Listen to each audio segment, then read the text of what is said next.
I was clinically dead for a week. The afterlife is not what you think. It's not heaven, nor is it hell. Jason, the one that signed up for this, was concerned. What if you can't bring me back? I sighed. We've run multiple trials, and I can assure you that you're perfectly safe in our hands. We wouldn't do this unless we were absolutely certain we had the tools to bring you back. Now please continue. I need to know that you understand the process. He took a deep breath before speaking. You're going to kill me for an entire week, in stasis, meaning I won't decay, and I'm to report back what I see on the other side. Though his explanation was a bit simplistic, I nodded in agreement. It was a lot to ask, but considering he was already standing at death's doorstep, it might reassure him to know what's awaiting him on the other side. While I was nothing more than a mere physician there to examine the experiment, the professor working over me was a bona fide genius. He developed a cytostatic chamber that was essentially able to freeze dead bodies in time, halting degeneration down to practically zero.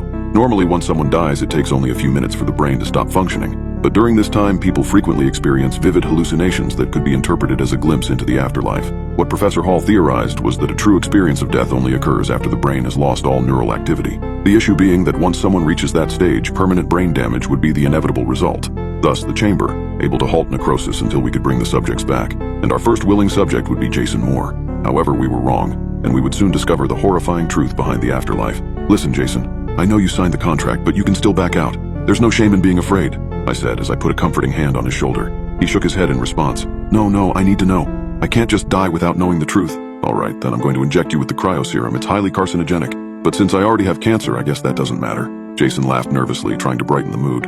I smirked. Jason had an unnaturally optimistic aura surrounding him, despite the terrible cards life had dealt him. This is going to hurt, Jason, but only for a moment, I said as I injected the serum in through his IV. A few seconds passed and Jason tensed up in agony. He couldn't move too much due to the restraints, but he still tried his best to get loose. He let out a quick yelp before suddenly falling still. His heart had stopped, and the experiment had officially begun. We rushed him into the chamber and locked it. A blue gas filled it and his temperature dropped to just above freezing. Any further and the water in his body would expand, rupturing his cells, making his death irreversible. The low temperature combined with the serum would keep him in stasis for the next 7 days while we patiently waited, keeping a close eye on his status. EEG and ECG readings are negative. He's dead, doctor, one of the assistants said. Keep monitoring him for the next 24 hours. If there's any sign of life, let me know, I ordered.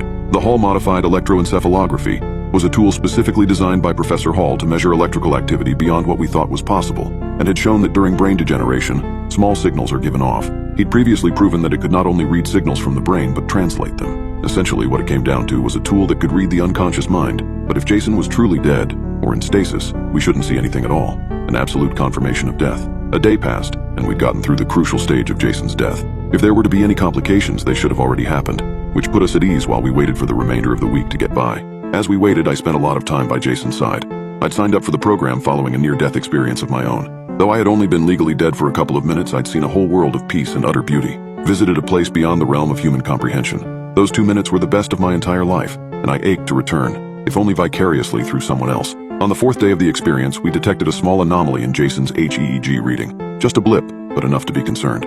We immediately called Professor Hall for help, asking if the signal could be translated, or if the machine had just malfunctioned. He took the readings back to his office, and we didn't hear from him for the next 2 days. As the 6th day rolled around, Professor Hall didn't even show up at the laboratory. Any attempt at calling him was met with an answering machine, and we quickly grew concerned by his absence. We then sent one of the researchers to check on him, but his work apartment had been vacated without any clue as to where he'd gone. We were left alone to deal with Jason, who only had 1 day left in stasis, and the anomalous HEEG had provided us with a continuous signal, which in theory should have been impossible. Yet we proceeded with the experiment. As the 7th day arrived, we counted the minutes until Jason's awakening. We administered adrenaline, and a binding agent meant to remove as much of the cryo serum as possible without causing permanent damage. Within a minute, we detected a heartbeat, and just a few seconds after that, clear signs of life. All of that, accompanied with completely normal EEG readings, similar to those of a sleeping person dreaming vividly, meant the experiment had been a success. Then we allowed him to rest for 12 hours before waking him up. I sat by his bedside waiting for him to awake, as desperate as I was curious to finally learn the truth about the afterlife. I almost fell asleep as I noticed Jason's eyes shoot open in shock. He frantically looked around the room for a few seconds before letting out a blood-curdling scream of absolute horror. "Jason, calm down, you're safe," I yelled as I had to hold him down.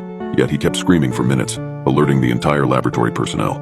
He punched, scratched, and kept shouting incomprehensible jargon, as if he'd forgotten how to speak. Eventually, we had no choice but to sedate him, while we figured out our next move. In the meantime, some of our co-workers were out looking for Professor Hall, who'd long since been reported missing by his family. We ransacked his office and found his notebook, containing scribbles and the anomalous HEEG we'd gotten during the experiment folded inside the book. Most of the notes were just frantic writings hardly related to the HEEG itself, a panicked view into Hall's mind the last time he'd been seen. We shouldn't have done it. I'm sorry, repeated over and over again without any explanation as to why he'd left. While no translation was available for the HEEG, Paul had taught me the basics, and with enough effort I managed to get a rough view into Jason's dead mind. I couldn't believe it at first, but I checked again, and again, and again, and the readings appeared to gather enough thoughts to fill 100 lifetimes, meaning that in the short 7 days Jason had been dead. He'd experienced several thousand years of suffering, enough to render him absolutely insane. After making sure I was reading the translation correctly, I was horrified to learn what Jason had seen on the other side.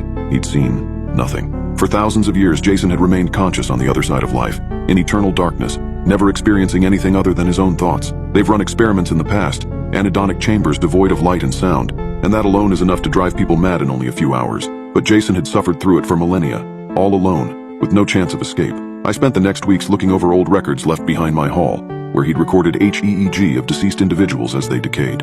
While their readings were harder to interpret due to the nature of necrosis, with Jason as a control, I could determine that everyone ends up in the same place once they die, a world which is nothing more than a lonely void, occupied only by yourself and your deteriorating consciousness for all of eternity.